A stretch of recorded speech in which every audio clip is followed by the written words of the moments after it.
Thank you for doing this. I'd like to first of all, of course, on behalf of Swansea University, welcome you to today's session. It gives me great pleasure to not only, of course, welcome Secretary Clinton and your team, but also our wonderful scholars that we have here, our HRC Sky Global Challenges scholars. And I'm sure it's going to be an insightful and engaging session that we're all going to engage in. Can I just very briefly, before we continue, just introduce who we've got with us today? So, of course, from Swansea, we have our scholars with us, Rua, Andrea, Ray, Ang Harad, and Charlotte. Thanks to all of you for turning up. It's nice to be able to see you again. We also have, of course, our moderator, Elwyn Evans, QC, of course, who's head of our Hillary Rodham Clinton School of Law, along with Professor Yvonne McDermott-Rees and Professor Oshan Rees. I'm also delighted that we've been able to bring along partners from Sky. It's fantastic that you could come together with us again. Debbie Klein, the Chief People and Marketing Officer, Lucy Atkins, Sky's Director of Public Affairs, and Laura Petty, Head of External Affairs at Sky. So thanks to all of you for taking time to join us today. And then finally, I'm pleased to introduce Michelle De Leo, Managing Director of Newington Communications, and of course, Chris Balderston, President of Balderston Associates, and now, of course, one of our honorary professors. Congratulations again, Chris, and it's great to see you both here again. Thank you so much, Vice Chancellor. And I share your regret. I wish I were there in person. I would love to be back in Swansea. Elwyn, great to see you. Thank you so much for everything you're doing at the law school and for your stewardship of the program and the scholars as we are able to see in action what has been made possible by Sky. And I thank Debbie and everybody from Sky who is with us today. It was their vision and generosity that helped to create this program, and then the law school under your leadership, Elwyn, to deliver on it. And I'm also a little bit envious of the amazing sessions you've already had with all of the scholars, and I know you've got more scheduled ahead. And to our scholars, I am so proud of each and every one of you. I get reports about what you're doing. Occasionally I get some good photos of your continuing work. I know that a lot of the work that you had hoped to be able to do in person has had to be moved to the virtual platform, but I don't think that has stopped any of you. And I'm thrilled that this first year of this Global Challenges program had 5 such remarkable scholars to set the pace and set the example about what is possible to bring people together to look at these problems that are larger than any one group, any one country can take on its own. So I'm looking forward to your questions, but I'm also looking forward as the Dean introduces each of you for you to tell us a little bit about where you are, what the program has meant to you, so that we can hear firsthand from you. And then, of course, we'll get into your questions, and I look forward to having that conversation. Thank you. Thank you so very, very much. But what I'm going to do now, Secretary Clinton, is move from the outside of your law school, if I may, seamlessly, if the technology works, into the room where we were so delighted to be able to welcome you last November. And I have to say, every time you come near Swansea, the weather comes out in greeting. It's a glorious day here today. And it's wonderful to have you joining us. And of course, there are all the welcoming sort of things that I need to say. It's wonderful to have you here. It's terrific to have Michelle and Chris, who have actually been driving this lecture program. It is terrific to have Sky so engaged and so committed, but actually this is all about the scholars. And I think rather than me saying anything more, can we move straight on to the scholars? If I were to go to Andrea first, would that be okay? And of course, Andrea is talking to us from Montenegro. Thank you so much. Hello, Secretary Clinton and everyone in the call. Hope that you are doing well. It is always a great pleasure to speak to you. We are all amazed by your support and personal engagement in the program. Right now, I'm in Montenegro. I decided to come back when the pandemic started, as the program continues remotely, which, by the way, is going excellent. We are all excited to have the opportunity to speak to so many admiring individuals that share their professional and personal stories with us. I think that these are all very unique opportunities for us to learn from the best and practice communication with distinguished experts and professionals. Chris Boulderstone was one of these impressive people also, who's very supportive even besides speaker sessions. When it comes to the regular program, which is largely in the great hands of Yvonne, Ocean and Alvin, I very much appreciate great coordination of the program and the cohesion that is achieved among different courses, as well as the focus on really relevant and practical knowledge, such as advanced legal research, how policy and law can be transformed in the light of rising challenges, how to make effective advocacy strategy, and so on. For my research placement, I'm writing a report on environmental human rights in Western Balkans for environmental law charity Client Earth. I'm very satisfied with my placement, as it is such a relevant topic globally, and particularly in the context of Western Balkan countries, as some of the largest polluters in Europe. Overall, I think that one of the greatest qualities of this program is being really at the present moment, but also the whole team that is in charge from your side, from Swansea University and Sky, that makes this program so unique and valuable for us scholars. Andrea, can I ask you that? That's great. And if you perhaps move on to your question, and then Secretary Clinton can ask, explore, and deal with that as well. Yeah, sure. As the pandemic and lockdown measures led to temporary improvements in air quality, my question is whether it is the right moment to push for a carbon-free future, and do you think that healthy and green economic recovery from COVID-19 is a realistic scenario? Thank you. Well, first, Andrea, thank you for that really wonderful description of the program and your experience in it. And I commend you for taking on the issue of environmental human rights. Some call it environmental justice, particularly in the context of the Balkans, but really the entire world needs to take a hard look at where we are right now and what we have learned during this pandemic. And I think the answer to your question is yes. We have seen dramatic drops in emissions. We have also seen research demonstrating a linkage between air pollution and the effects of COVID-19 on people.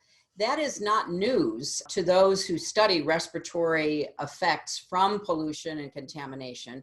But I think in the context of the pandemic, it could get a larger audience. Right now, we don't know a lot about the virus. We're learning more every day, but we do know a lot about how respiratory illnesses are one of the leading causes of death in the world. And let me make just 3 quick points from my own personal experience. When I was Secretary of State and Chris Boulderstone was working with me at the State Department and in charge of what we called global partnerships, we made a big commitment to do everything we could, working with partners around the world, to eliminate the use of cook stoves that burned not only wood, but dung and other materials that was actually causing the 4th leading reason for premature death, particularly among women and children, because the women were over the cook stoves. They were oftentimes in very enclosed spaces. They were breathing the dirt and other elements that came from those fires day in and day out, and often little children were by their mothers' sides. And the research was very convincing. So we formed a global partnership called the Cook Stove Alliance and worked with countries around the world to try to figure out how to introduce cleaner models for cooking food. And the reason that's connected to your question is we know that what you breathe affects your health and it affects your respiratory system. That is the first and foremost lesson that we should have learned from so many other kinds of experiences like cooking, but that we haven't. I had another experience when I was a senator. I was a senator from New York on the day of 9/11 when New York was attacked and the Twin Towers fell. And from that horrible disaster, huge, enormous, unthinkable amounts of pollution were put into the air. And I was there the day after the attack, and I could see the burning fires that were still aflame on the what was called the pile, the disaster site itself, where the towers had collapsed. And I also saw the huge plumes of dark black smoke coming from that pile. And in fact, as I got closer, wearing a mask on that day, September 12th, 2001, I could feel the burn through the mask of my throat and my eyes and my nose. And I thought to myself, it's not only the terrible loss of life from this attack and everything that has been destroyed, but the air has been polluted and we're going to have consequences. So as a senator, I began studying that and gathering evidence and holding hearings. And we learned that people who had been right there at the time of the attack, people who were the rescuers, the police and firefighters, the emergency workers, the construction workers, all who came to help, they were being affected. And in fact, the evidence again is very convincing. And we created what was called a victims compensation fund. And it was used to help defray the costs of healthcare and the loss of life because of the diseases, primarily cancers, that arose because of exposure to all that pollution. And that brings me to the third point.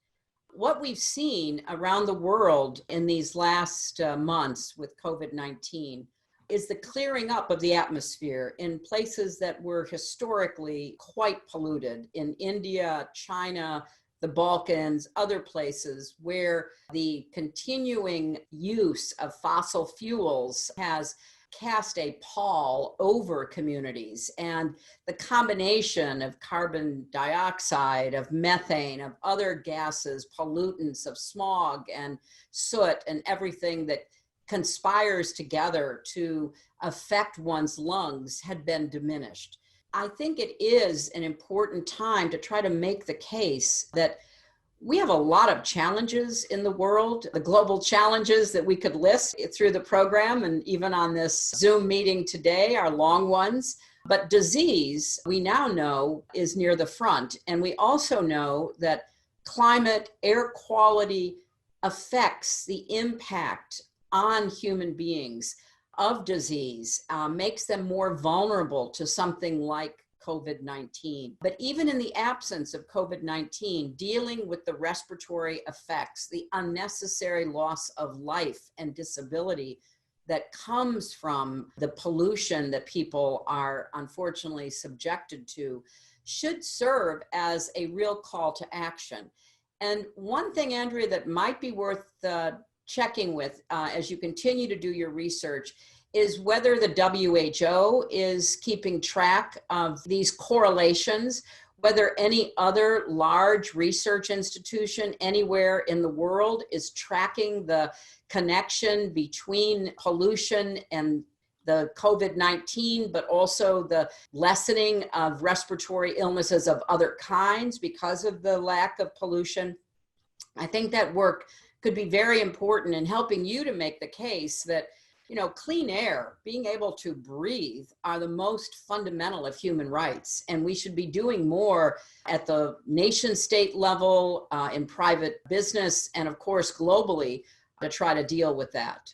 Thanks so much for your question, Andrea, and of course, thanking Secretary Clinton for her answer. We are, and forgive me for saying this, a little bit of a family now.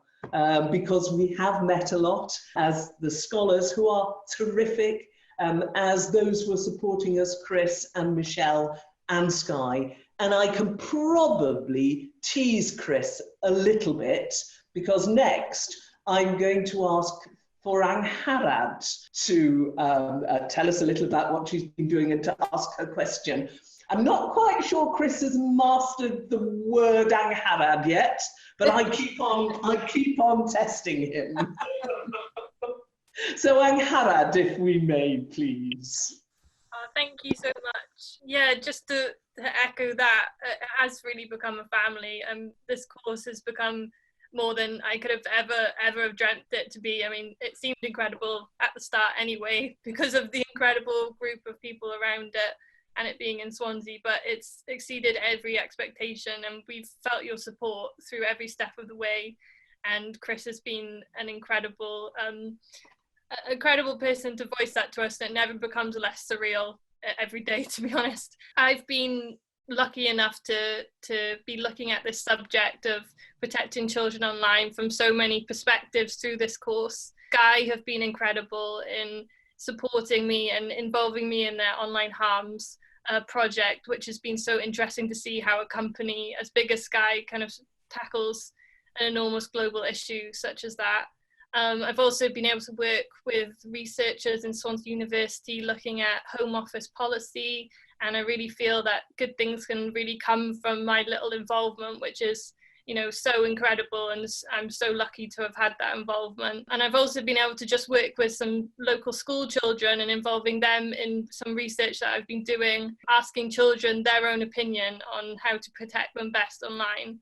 So the range of experiences that I've had on this course has been incredible, and the team around it has been, they're not only inspiring, but everyone's just been incredibly nice, and it's made the whole experience just a complete pleasure, and I'm very lucky. And I'd like to ask you the question, if you don't mind. Within this period of lockdown, potentially accelerating the role of the internet within people's lives, including younger generations, I wanted to know, what impact do you think growing up in the digital age has on children, and what can law and policy do to mitigate any negative effects? Thank you very much.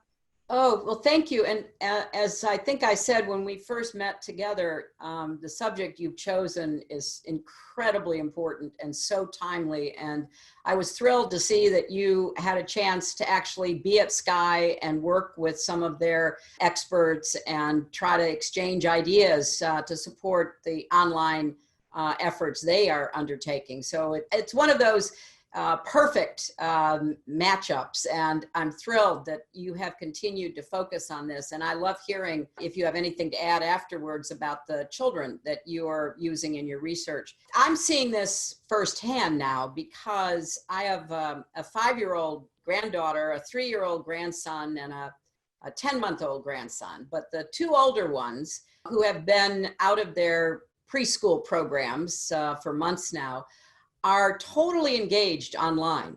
They have Zoom lessons remotely.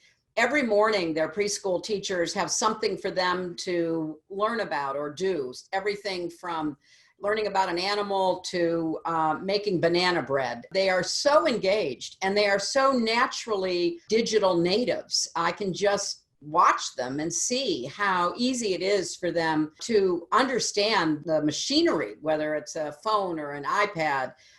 We haven't let them near a computer yet, but nevertheless, you know, they are quite adept at understanding how this works. And so to that end, it has opened up a huge new horizon for them to learn, to experience. I don't think it takes the place of in-person relational-based learning. I still believe, and based, as you would probably know so much better, on the research that has been done, you know, that personal interaction still remains key to helping children not only learn intellectually, but develop emotionally, psychologically, intuitively, etc. So I think what we've got is a great opportunity now, because so much of the world has had to move online in order to continue education and work and just connection, that I do think we can have a clearer view of what works, what's good, what makes a difference. We know we have to protect children from what's online. There's no doubt about that. The kind of ease that children bring to going on technology and exploring the internet means that they can come across terrible things. And, I just learned that Facebook has had to pay something on the order of $52 million to the people that they employ to try to keep bad things off the internet, because what they have to see is so traumatic that literally they have post-traumatic stress disorder. And that might be something you want to look into, that settlement that Facebook just made. So imagine if you have adults who have signed on to a job to try to keep terrible things off the internet where they can be accessed by everyone, but particularly and very worrisomely by children, that they are so traumatized that Facebook, a company notorious for its, shall we say, refusal to admit anything to anyone about accountability, has had to give these people money for psychological treatment because they have been so damaged through their exposure. So there's no question in any debate that once was considered possible that, the internet was the internet and, people would be able to pick and choose. That is just not true. Children especially need to be protected, and the technology platforms have to do an even better job of protecting, and they have to figure out how they're going to keep things off their platforms, knowing that the stuff is so terrible that even adults are impacted. So that's the first point. We've got to do a better job. And if the tech platforms don't cooperate, then I think there has to be regulation and even, legal requirements that they do more to protect children. Secondly, I think we do have to understand there is growing evidence that children are certainly advantaged by being able to go on the internet, learn things they never would have learned before. As I said, I've seen it with my own grandchildren. But at the same time, we also see a big spike in anxiety and depression among children, particularly teenagers, because the world that is curated for the internet is not the real world. And the kind of feelings that seeing your friends or feeling you're excluded by friends or being bullied online or being, somehow ridiculed and made fun of, or feeling that everyone else is having a better life because they've so carefully taken that Instagram picture or they've done that TikTok dance or whatever it might be, has caused a lot of self-doubt and insecurity that is having quite dire consequences. At least in the United States, I don't know what the situation is at Swansea University or in the UK generally. The amount of mental health services that universities have to provide now has just skyrocketed. I don't think human nature has changed in the last 30, 40 years so much as I think the environment, particularly the technology environment, the online environment that young people are part of from literally their earliest years, has a cumulative effect on the psychology of many people. Not everybody, but certainly many people. I think the bullying online, we still haven't come to grips with. It is pervasive. It has had terrible consequences.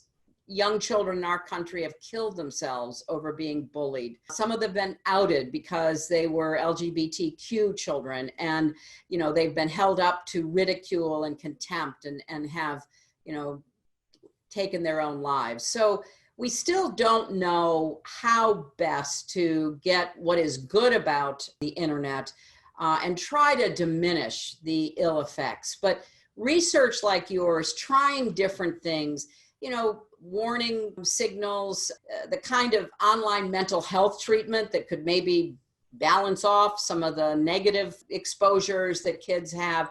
All of that, I think you are really on the front lines of examining. And I would love to know a little bit more about what you're learning from the children in your research. Absolutely. Thank you for that answer. I've never nodded so vigorously. So one of the projects that I've been working on within Swansea University is called Hard to Hack. And it's just been bringing in children, doing focus groups with primary school age children and some younger secondary school to see what their knowledge is of online security. So things like, do they understand what phishing is, and do they understand how to make a safe password and things like that. And basically just gathering some evidence and gathering what they've found has helped them learn more about these things, like what excites them about learning about online security. So then we're going to take away that kind of data, analyze it, and look at how best to teach children about online safety. So that's kind of one project that I'm going to bring into, hopefully, into my research. And something that we've found what was really interesting was that we randomly chose 2 schools, one from an underprivileged area, one from a more privileged area within Swansea, and class it wasn't based on it at all. This wasn't intended, but we found that the school who were less privileged had hardly any knowledge, and the school that were more privileged had more knowledge. So I thought that was a really interesting finding, and something that hopefully I can bring into the research. But I couldn't agree more how important mental health comes into everything. Yeah. Let me just add one other point to that, because you've made a really important, hacking, fake images on the internet are only going to become a bigger and bigger problem. And we are now seeing that technology has advanced to the point that they can put words in your mouth, the so-called deep fakes. And we're going to, unfortunately, I fear, create even more confusion about what's real, what is newsworthy, what is factual, what has evidence behind it, versus these fake presentations, and the kind of confusion that creates in the minds of not only children but adults. If you see someone who has been manipulated so that their mouth is moving, but the words were taken from 20 different videos so that they're saying something they never said, how are we going to know that? And who's going to call the alarm on that to prevent that from happening? So I think media literacy, internet literacy, online awareness is going to become even more critical, not only to protect people's well-being, their health, but also to make decisions individually and in countries. Because if we don't have good information, or if we've got bad actors who are trying to pollute our minds with inaccurate, false information, how do we make decisions? And the final thing I would say about that is, in the midst of the COVID-19 crisis, we've seen a lot of false information. We have seen people promote false cures, and that has hurt people. We've seen people already beginning to campaign against vaccines, which we know are the only way we're going to get out of this terrible crisis we're in. So we have to be really careful. And this is to my friends at Sky. I've often thought that the first news organization that really says, we're going to be the fact checker in chief to the best of our ability. We're going to tell people what's true, what's not true, what has evidence, what has no evidence, I think will engender a lot of public support, because nobody knows how to make sense of all of this. We're pretty much at the mercy of what we see online. And unless you really search, and your research, which shows that people with fewer resources are more vulnerable to believe what they see, because they don't have access to being able to counter it or fact check it. So I couldn't agree more with what you're doing and the direction your research is taking. Thank you so much. Thank you. There's so much I'd love to say.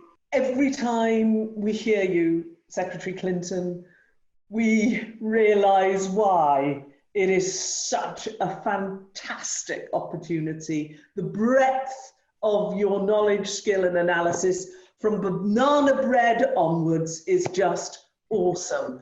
Let me hand over without any, I could talk for ages and it would sound totally psychophantic, and I am not a psychopath, but this is just wonderful. Charlotte, kick on over.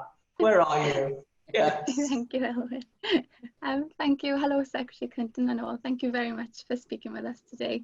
It's really lovely to see you again, and thank you so much for all your support. The programme so far has been just incredible, and I really just can't thank everyone involved enough. I think it's really unique because It's presented us with so many opportunities to engage with such inspirational people. Our session with Secretary Albright and Chris were definitely a highlight. I think I'm still in shock of Secretary Albright. And we also got to visit Sky in London for media training, which I think shows how interactive and coordinated this course has been. And it's just been lovely that the 5 of us have got to experience all these things together. My own research, I've been doing a placement with Save the Children Wales and looking at the prevalence of child poverty in Wales and potential policy avenues to mitigate the effects. And I've had focus on early intervention and how education and the home environment can be used to help this. I feel like poverty in Wales at the moment is such a big issue, and I think it's been interesting to undertake it during the pandemic, because going on what Howard said about disadvantaged children, with the school closures, they're not accessing their rights as much as they should be. So yeah, that's been really interesting. And I was really, really happy as well that I got to do it with an organisation in Wales that does such good work, and it was an opportunity to see how they work, as it's an area I'd like to work in the future. And again, sorry, I can't believe how supportive we've been and the efforts to coordinate all these opportunities with our own research, and it's been just an absolute pleasure. But anyway, my question is, with your children's rights expertise, how important, I guess now more than ever, is it that governments and organisations prioritise ensuring that children, and especially those living in poverty, can access their rights and that their voices are heard during it all? Well, you're right. This is an issue that I think is front and center. It should always be, but particularly in the midst of this pandemic, when we know that, unfortunately, in both my country and in the UK, hospitalizations and deaths from the virus are correlated with poverty. Now, so far, we haven't had a big spike in children suffering, although we're beginning to see a syndrome in the United States that affects children. But the correlation with poverty cannot be denied. It is something that exists in part because of chronic conditions often related to poverty and the failure, even with NHS, to be able to adequately address those. And I want to make 3 points to you because your work is so critical. The first is there is now a body of research that's incredibly important, showing how early stresses in a child's life affects their health. So everything from being deprived of adequate food or health care, to being in a violent environment, to being subjected to emotional or sexual abuse, to being in the midst of a very contentious divorce, the death of parents, whatever you can imagine as something that would be stressful for an adult, the impact of that stress literally on a child's physiology shows that the child will be impacted going forward, both in their health, but also in their intellectual development. And as scientists do more research, we're finding that, some people genetically have more invulnerability. They're better able to deal with those stresses. So you can have, 3 children in one family, and 2 are affected and 1 isn't. So we're learning more about the genetics, but I want to focus on the environmental circumstances. And clearly and sadly, poverty often goes hand in hand with early stress on children that is not addressed. And now I think we know enough so that early intervention through the NHS, through Save the Children, through other kinds of programs that can try to ameliorate some of those effects of stress is not only the right thing to do, but it's also an anti-poverty strategy, because children who are so stressed early on often repeat generational poverty. They don't find their way out of it because, they're lost. They're impacted in ways that literally are in their genetic makeup because of what happened to them. So anything that can be done to better identify stress in early years, starting literally prenatal, because stress can be impacting a pregnant woman, and then the child can be born into a stressful situation. Anything we can do to support mothers and children in particular from pregnancy forward to try to reduce that stress and try to find practical ways to help people out of poverty is going to be important. Secondly, I don't think we have enough of the right policies. I don't think in my country, certainly we do. We don't even have universal health care. What you can do with the NHS is try to shift some more resources toward pregnant women, toward early childhood to help. In my country, we're still battling that. But certainly what a child is fed in the first 2 years of life, what kind of intellectual stimulation a child has, literally help to grow their brain. Inadequate nutrition in those first 2 years of life can stunt a child's development physically and intellectually. In the most extreme circumstances, we can see stunted growth.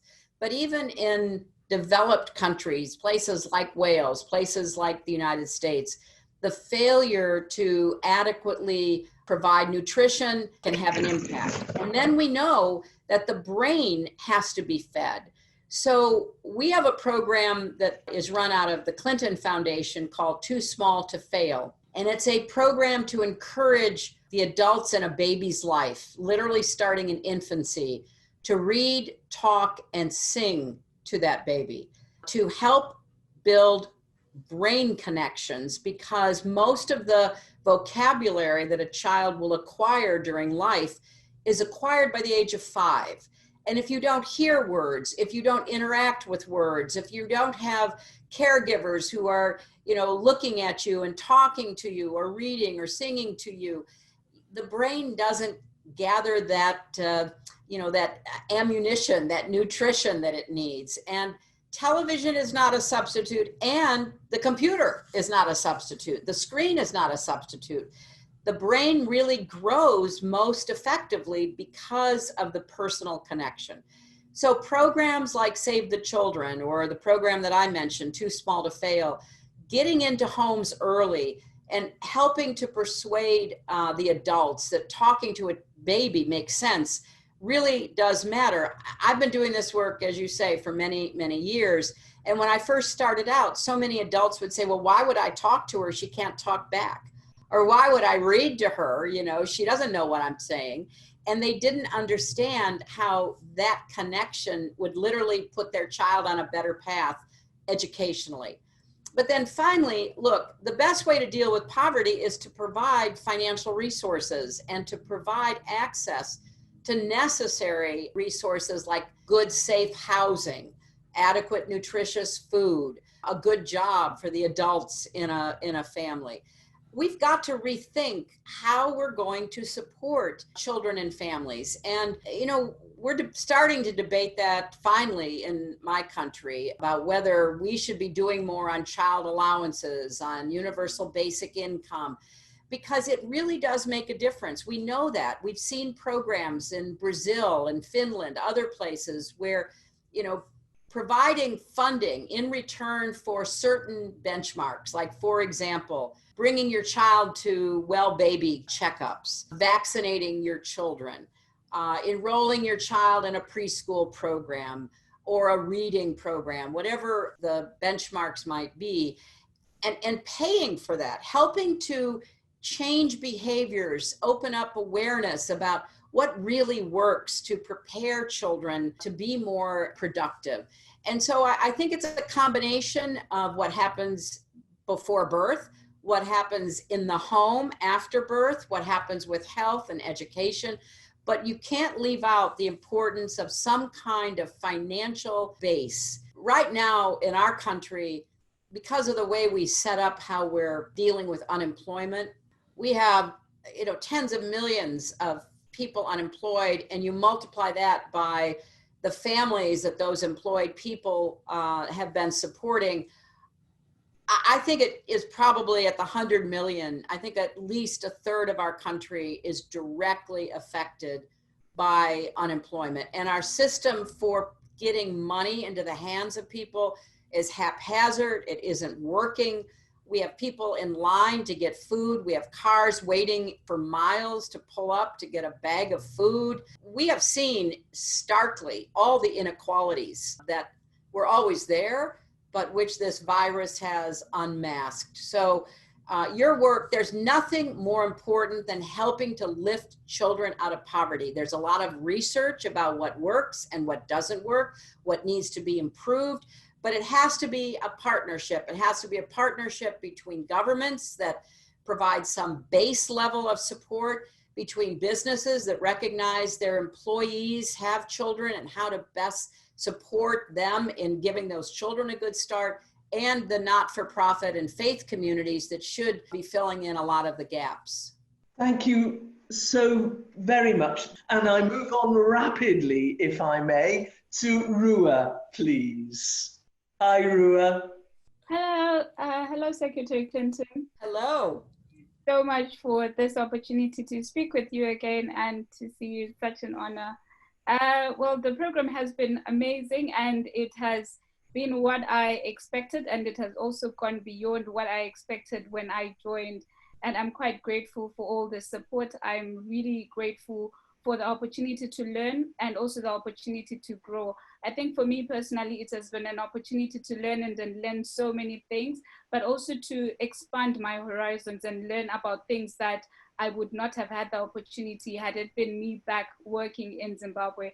I think with the Global Challenges program, the fact that it looks at different challenges that we are facing is incredible, because we not only come out as knowledgeable in the field of, for example, myself, international law and human rights, but now I have the understanding of climate change, I have the understanding of poverty, I have an understanding of radicalization through seeing the work that other global scholars are doing. So thank you so much for the opportunity. And thank you to Swansea for the amazing support and for being there constantly and making sure that we are making the most of the program. I'm quite grateful. My research so far has been focusing on accountability in the digital age and international law. So I've looked at how we can hold perpetrators of international law violations accountable, particularly human rights violations, and see what the tools that technology is presenting to us and how we can utilize them to ensure that there is justice and also there are remedies for victims of human rights violations.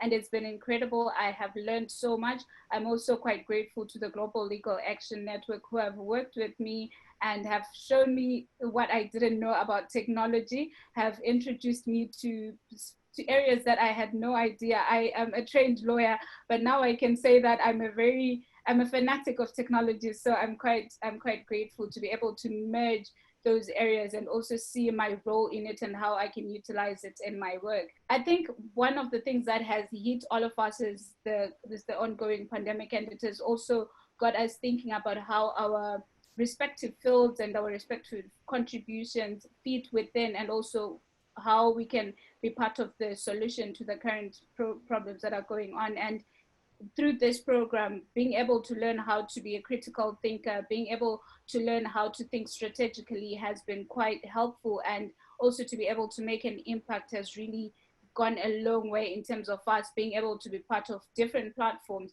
to give back to society, but also to address various problems that my country is facing, Zimbabwe, during the pandemic. So thank you so much for the opportunity, and thank you to everyone for all the support.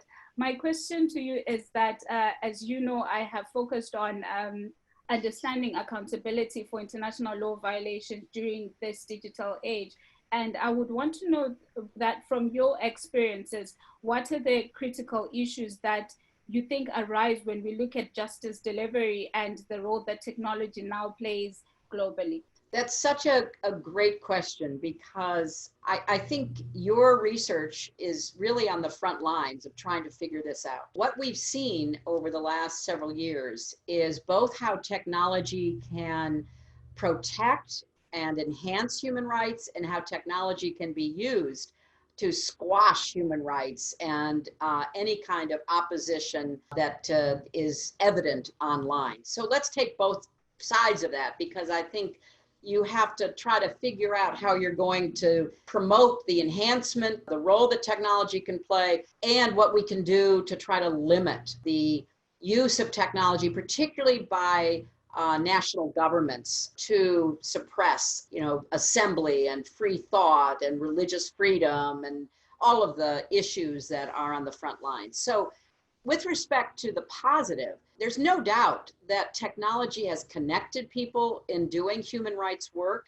Again, when I was Secretary of State, one of our programs that I was very proud of was helping to train human rights advocates in difficult environments to use technology so that they could be connected and they could help support and defend each other. The clearest example of technology actually toppling a dictator was in Egypt, where in Tahrir Square, the protesters were all connected by technology. The problem, of course, is that they saw technology as the answer instead of one of the potential means for creating a democracy. And they dropped their organization after Mubarak was deposed. And unfortunately, the vacuum was first filled by the Muslim Brotherhood and then by the army, which retained power and resumed authoritarian rule. So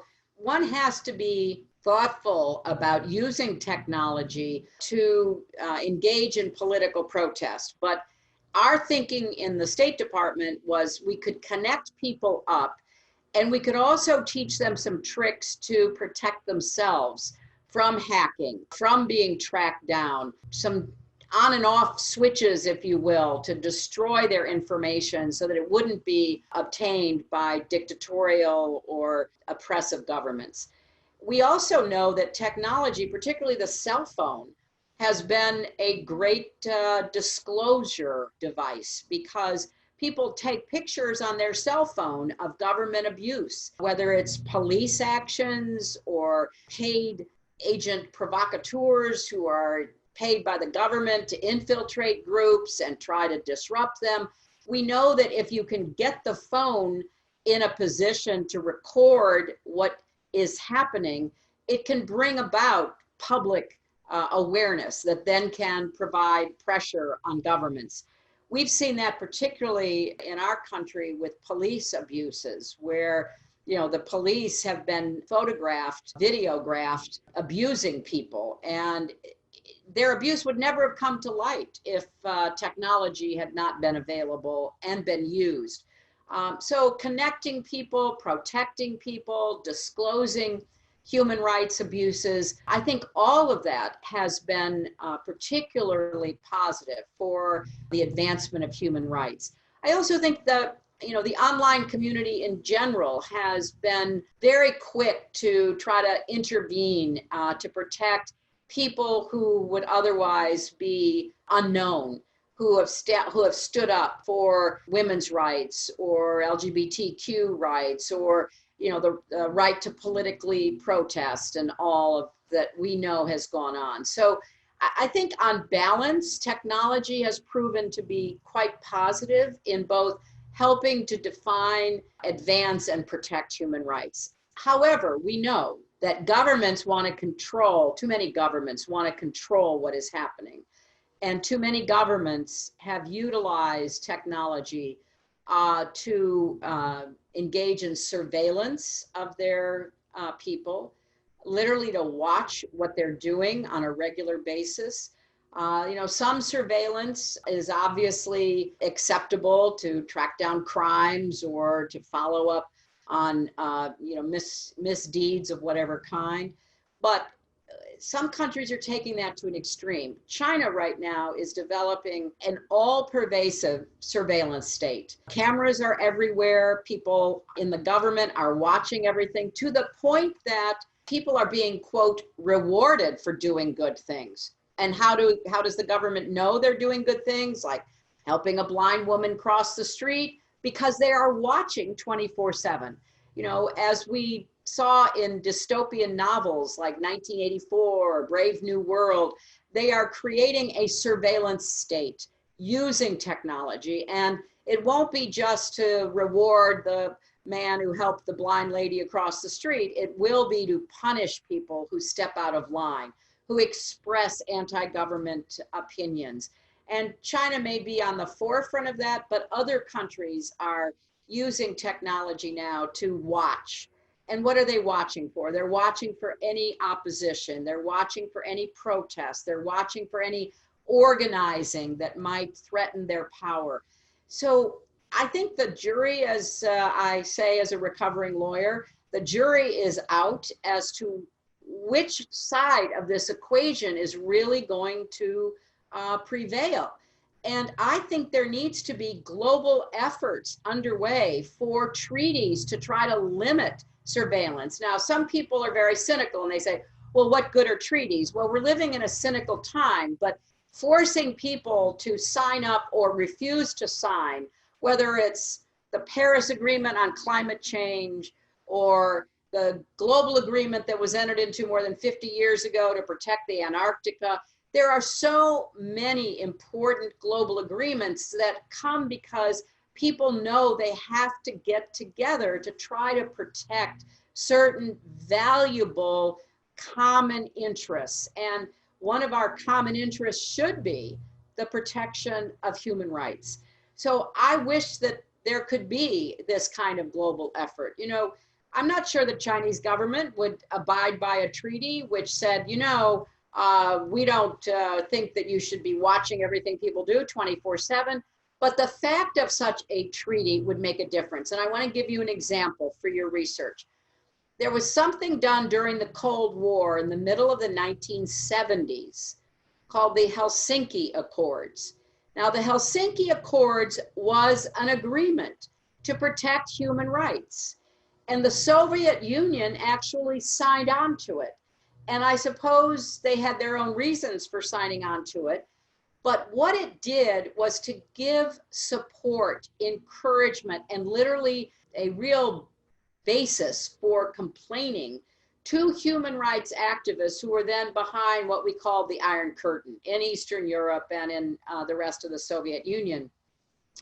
So although that agreement was entered into probably for mixed reasons by everybody who signed on to it, it served a really useful purpose. So I think we should be looking particularly at the intersection between the internet and human rights to try to find ways to lift up the positive side of the balance and try to at least come up with global norms that put everybody on notice that certain behaviors are not acceptable. You know, using the internet to basically suppress free speech, to prevent lawful assembly, to spy on people all the time is not the kind of future that we are looking for. So this is going to take a lot of hard work, and I'm not sure that, you know, we can ever get such a global agreement, but I think the effort would be really worthwhile. Thank you. I've suddenly realised that it's ridiculous having a moderator between Secretary Clinton and her scholars. So straight over to the fifth scholar for her question and an update of how work's going. And that's Ray. Hi, Ray. Hi. Hello. Hi. It's very nice to see you again. And I really thank you so much for taking time for us. I really appreciate it. And I'm still in Swansea. And although I tried to go back to Mongolia with my son during this time, I couldn't because of there are like 10,000 Mongolians abroad and they couldn't bring all of them. So there's only, you know, it's important for pregnant people or elder people to go back. So I decided to stay here. But I think the Swansea is best place for lockdown. I'm running every morning in the beach. It's just 2 kilometers from my house to beach, and I'm walking in the Singleton Park, and it's amazing place, and I'm really enjoying my alone time. And the good thing is that we're meeting online like every week, and I see Chris and Laura and Ocean and Yvonne like every week, and the girls. So I feel so connected, and just seeing them all the time, and also Michelle, sorry, forgot. It's just seeing them every week. It shows how they value us And the good thing about the program is that I'm researching about the business and human rights and how the companies are violating the human rights and how they address and how they help to tackle it. And the good thing about the program is it's very flexible. So we are doing so many assignments, but the good thing is Yvonne and the Ocean allow us to choose the topic of we want. And I'm choosing, like, I didn't have time before to connect the business and human rights to climate change, how the business and fossil fuel companies are violating and how they're trying to overcome the current issues, and how the technology and also companies are connected. And the good thing is I studied as so many other fields that how companies are connecting, like climate change, environment, and technology. And the program is being very good. And also my research is about what is the best approach for company to address human rights in their supply chain. And I supposed to work with this guy, but because of the lockdown, I couldn't work more closely with this guy. But I studied about what's the ground level of how companies are doing now, and what could be the best approach for companies, like what could be the meaningful and effective human rights due diligence they should do in their global supply chain. And I'm sure that this summer I can work more closely with Sky and see their current practice. So it will give me a very good opportunity to work in a practical level. So I'm very looking forward to it, and so far everything is great. And my question is that because of this COVID-19 begins, I started wondering, because every time I read the UN and other international organizations, they're saying that the only way to overcome this COVID-19 is global cooperation. But so I'm very upset at this, how the global cooperation can be very implemented to overcome this COVID-19. So I want to know your opinion about what states should do to work together and cooperate to overcome this COVID-19. Well, Ray, that's a great question, particularly now, because we're seeing two very different models at work. And I'm very sad about the lack of American leadership to help promote global cooperation, because this pandemic has proven that having a border doesn't keep the virus out. The virus, unfortunately, crosses borders, crosses all kinds of boundaries, and we have to have a global approach in order to protect any individual country. So part of what I think we should be looking at are what are the institutions that we need to do this work? And first and foremost is the World Health Organization. Remains the only global institution that is really focused on overall health of all people everywhere. And if we didn't have it, we would have to invent it. There's a misunderstanding about it because some in my country say that it should be doing things that it doesn't have any authority to do. For example, there's a lot of concern that maybe the WHO didn't get into China early enough. The Chinese government didn't tell them the truth and all of that. Well, that indeed could very well be true. But the WHO doesn't have the authority from the member states and the United Nations to do things without government cooperation. So one area that would be helpful is to take a hard look at the WHO, the authorities it has and the authorities it needs. What more should it be able to do in the face of a pandemic like the one that we currently have? And how would you bring about changes in its charter to be better prepared? Because right now, it's the only institution that has the mandate to do anything on health. And we've got to strengthen it, not weaken it. We also know that a number of countries have come together, not my own, unfortunately, but other countries, in the search for a vaccine, so that they will be sharing scientific information, the results of early vaccine tests, the kind of frontline work that needs to go into getting a vaccine to deal with this pandemic. I wish there were a way to make that more formal. Right now, there seems to be a contest going on among certain countries to get to a vaccine first. Some of it is, I think, pride. They want to get to a vaccine first, but some of it is, to monopolize the vaccine market and to make a lot of money, which, may not be the best motives. So look at the groups that came together. They were mostly European, but I think there were other countries as well. There was a meeting chaired by President Macron of France where countries made commitments to be part of a global effort to help find a vaccine as soon as possible. That's the kind of thing that, I think would be important to make permanent. And there is a group called Gavi, which is the Global Vaccine Initiative. And you could look at that because that's something that has made vaccines available in order to deal with outbreaks, but maybe it could become, in partnership with the WHO, the group that actually helps find vaccines. Now, there are some people like Bill Gates and the Gates Foundation that are putting hundreds of millions of dollars into the search for a vaccine. And I applaud him and his foundation for doing that.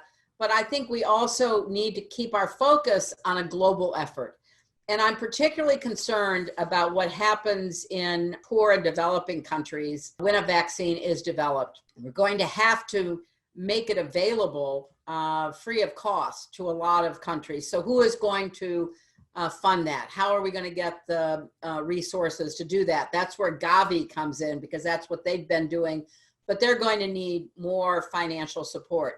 So you're at a really critical point in this, because you can look at the WHO, look at Gavi, look at what other countries have done, look at an institution like the Bill Gates Foundation, the Bill and Melinda Gates Foundation. And I'm going to be shameless here because my daughter and a co-author have written the only textbook on who funds global health. And it's a textbook that you can get. Chelsea Clinton is one of the two authors, along with a professor of global health at Edinburgh University. They both got their PhDs from Oxford, and that's how they know each other.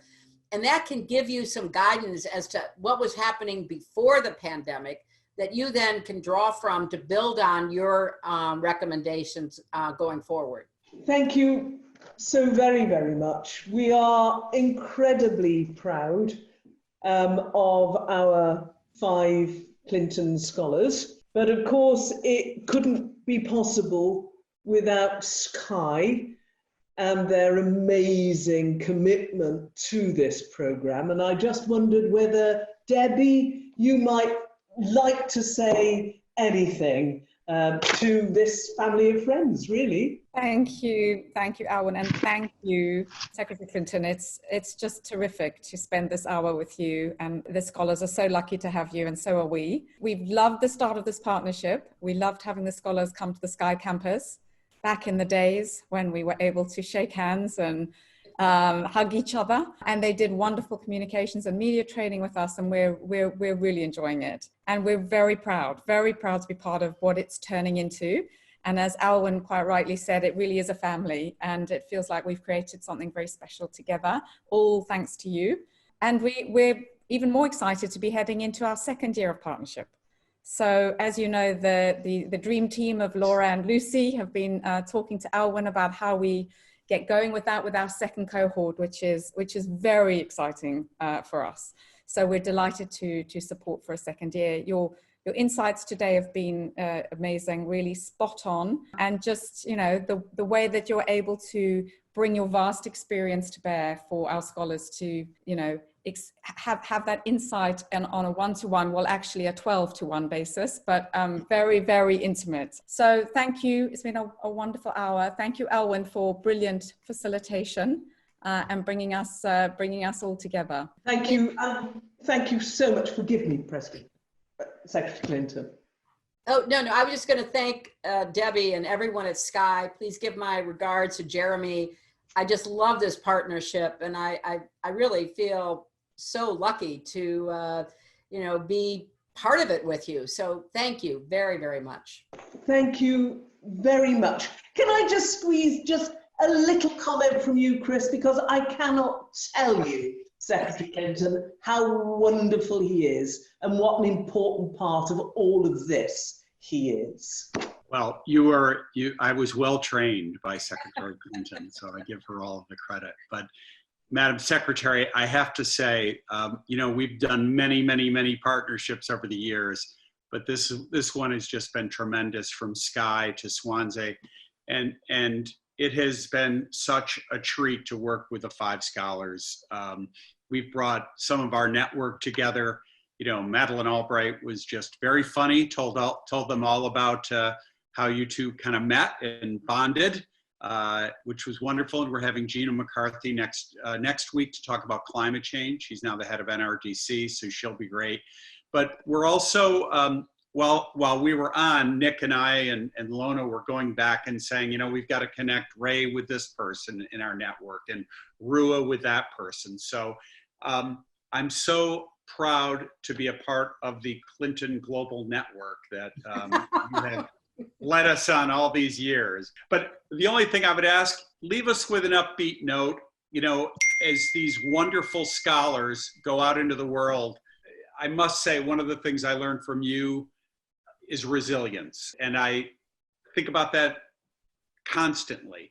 And, I would just have you close us out. And again, thank you so much for being so involved. It's no surprise to me, but I appreciate it. Well, look, I am the one who gets probably the most out of this experience. It is so gratifying to me to see this partnership, but also to see the 5 scholars. What they're doing is really on the cutting edge of research and action, because we hope that out of the research, out of their continuing academic and practical experience, comes, really positive change for the future. I am upbeat. I'm optimistic. Even in the midst of being here quarantined in my home, I feel like we are on the brink of some big changes. And I have no illusions that will be easy, because change is not easy. But I think this pandemic has opened a lot of people's eyes to the global challenges that we face. And now is a perfect time for Swansea, for the law school, for Skye, for the scholars, for all of us to be thinking about what contribution we can make to tackle inequality, to tackle, a concerted effort to turn the clock back on human rights, to work toward, increasing our understanding of what we can and should be doing in the world to, make life a better shot for everybody. So I'm very hopeful, very optimistic, have my fingers and toes crossed, saying a prayer, doing everything I can to support those who are on the front lines of making these, what I think could be very significant changes going forward. So, let's stay resilient, let's stay hopeful and optimistic. We don't want change to be driven by the cynical and the negative. We want change to be driven by the positive and the future-oriented. Our boundless thanks for your time, your insight, your vision, all of that and so much more. Please make Swansea somewhere that you come visit as soon as ever we come out of this stage of the world that we're living in. We miss seeing you. There is, that song, A Welcome in the Hillside. Absolutely, a very warm welcome in Swansea. We count ourselves enormously privileged. Stay safe, stay well, and thank you very, very much indeed. And can we clap? Yes, we can. Of course we can. Thank you, Elwyn. Thank you so much.